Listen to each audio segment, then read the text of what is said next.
सुप्रभात मित्रों, मैं हूं दिव्यांश श्रृंगी और मेरे साथ है कैमरामैन चंदन नायक। रेजोनेंस के हम ग्राउंड फ्लोर पर हैं और रिसेंटली हमारे ब्रेन ऑफ कोटा के फेलिसिटेशन प्रोग्राम का एंड हुआ था। आज हम आपके लिए एक और फैकल्टी का इंटरव्यू लेकर आई हैं, तो चलिए मैम से बात करते हैं। आइए हमारे साथ।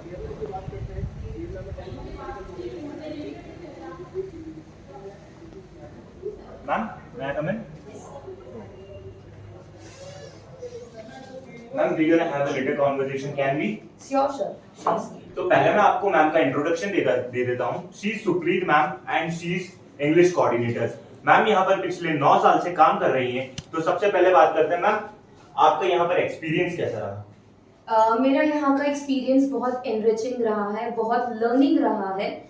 मैंने अपनी जर्नी यहाँ पे एज अ ट्रेनी स्टार्ट करी थी और मैं अभी जहाँ पर हूँ वो रेजोनेंस के सपोर्ट, रेजोनेंस के मेंटोर्स के सपोर्ट और उनकी गाइडेंस की वजह से हूँ। और मेरा एक मेन जो ड्राइविंग फोर्स है यहाँ पे रहने का वो है बच्चों का प्यार, जो मुझे constantly for the past 9 years मिलता आया है। Okay ma'am. मैम, जैसा कि हम जानते हैं कि रेजोनेंस ने recently brain of Kota organise कराया था, तो आपको उस बारे में क्या कहना है?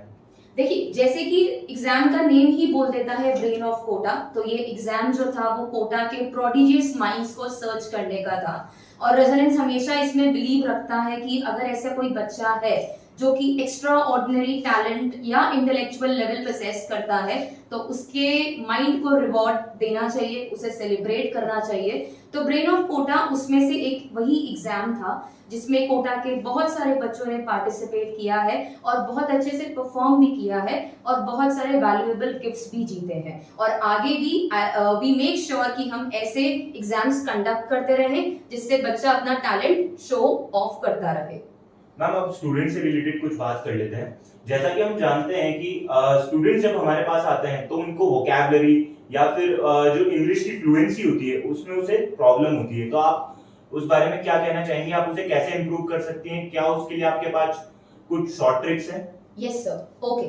तो देखिए, वोकैब और fluency they both are interrelated. अगर आपकी वोकैब अच्छी है आप फ्लुएंसी बहुत अच्छे से कर सकते हैं, क्योंकि जब आप बोलते हैं तो आपका ये भी देखा जाता है कि आप कितने अच्छे वर्ड्स यूज कर रहे हैं, राइट?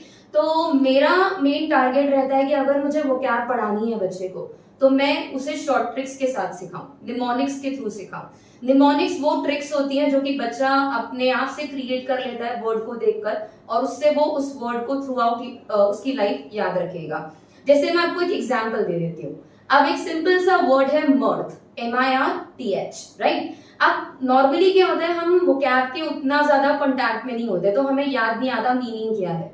बट मैं इसको लर्न करने का एक बड़ा आसान सा तरीका बता देती हूँ। जब भी वर्ड आ जाए मर्थ, बच्चा उसको रिलेट कर ले, जिससे कि आप खुद सोचिए किससे साउंड कर रहा है, ये बर्थ से साउंड कर रहा है, BIRTH बर्थ से साउंड कर रहा है, राइट? तो अगर किसी फैमिली में किसी बच्चे का बर्थ होता है तो वो पूरी फैमिली का जो इमोशन है वो क्या होता है?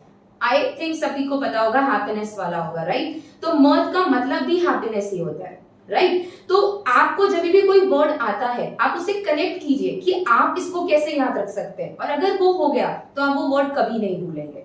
अब बात कर लेते हैं फ्लुएंसी की। तो मेरी क्लास में ये आप बोल सकते हैं मेरा एक डिसिप्लिन्ड एटीट्यूड है कि मैं बच्चों से मेक श्योर करती हूँ कि वो इंग्लिश में ही बात करें, और उसके लिए मैंने कुछ ऐसे वेज भी इम्प्लीमेंट किए हुए हैं अपनी क्लास में।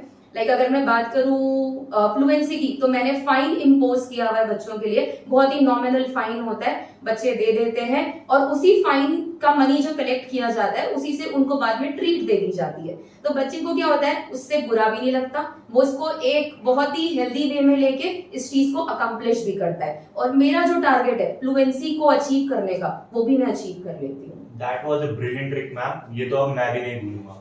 अब मैम बात कर लेते हैं कि बच्चे जो मोस्ट डिफिकल्टी फेस करते हैं वो फेस करते हैं ग्रामर में। उनका ग्रामर सेक्शन हम जनरली देखते हैं कि मोस्टली बच्चों का वीक रहता है, तो आप उससे कैसे मैनेज करती हैं, उन्हें कैसे सिखाती हैं कि आप ये ग्रामर अपनी इंप्रूव कर सकते हैं, या उनकी ग्रामर आप कैसे इंप्रूव करती हैं? Correct, okay. तो जैसे कि मेरा ये मानना है कि grammar is the basic building block of English language. तो अगर बच्चे की ग्रामर ही वीक है तो उसका आगे का फाउंडेशन भी वीक हो जाएगा।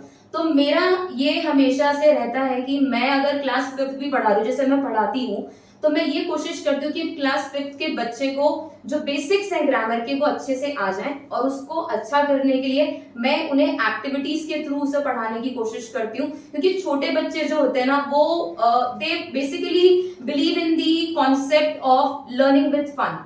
तो उन्हें जो चीज आप फन के साथ पढ़ाएंगे ना वो उसको हमेशा के लिए याद रखते हैं। तो मैं वही ट्रिक अप्लाई करती हूँ, और मैं ये चीज कोशिश करती हूँ कि मैं हायर लेवल तक भी लेके जाऊं, क्योंकि सभी बच्चे एक जैसे होते हैं, उनको डिफिकल्टी होती है ग्रामर में। आप बोल सकते हैं बच्चों का ये माइंड में ना माइंडसेट है कि ग्रामर हार्ड है, बट ग्रामर बेसिकली मैथ्स की तरह है, जिसमें कुछ सिंटेक्सेस हैं, कुछ स्ट्रक्चर्स हैं। अगर आपको वो आ गई तो ग्रामर बहुत ईजी है, तो वही बच्चों को करना चाहिए।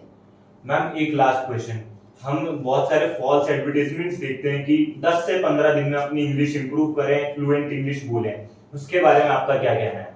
देखिए, मैं इस चीज में नहीं मानती। हाँ, मैं एक बात कहना चाहूंगी कि जैसे बोला जाता है Rome was not built in a day, तो कोई भी चीज एक दिन में खड़ी नहीं हो जाती है। तो आपकी इंग्लिश फ्लुएंसी भी एक दिन का काम नहीं है, एक रात की बात नहीं है कि आप रात में कुछ पिल खाकर सोए और अगले दिन आप अच्छी सी इंग्लिश बोलने लग गए। ऐसा बिल्कुल नहीं होता है। तो आपको उसके लिए कंटिन्यूअस एफर्ट्स डालने पड़ेंगे, and it should be regardless of your environment. मतलब आपको फर्क नहीं पड़ना चाहिए लोग क्या सोचेंगे, मेरी ग्रामर कैसे बाहर निकलेगी, आपको उसका ध्यान ना रखते हुए अगर आप अपने इंग्लिश बोलने के ऊपर फोकस करेंगे और छोटे छोटे सेंटेंसेस फ्रेम करके अगर स्टार्ट करेंगे तो 15 दिन तो नहीं, बट आप आने वाले कुछ सालों में परफेक्ट इंग्लिश बोल सकते हैं। तो मैम के बारे में एक खास बात, और जितने भी यहाँ पर ट्रेनी फैकल्टीज आते हैं मैम उनके पीटी सेशंस लेती है, और उनके पीटी सेशंस ने हमारी बहुत हेल्प करी है हमारी पर्सनालिटी को डेवलप करने में। So for that thank you so much ma'am.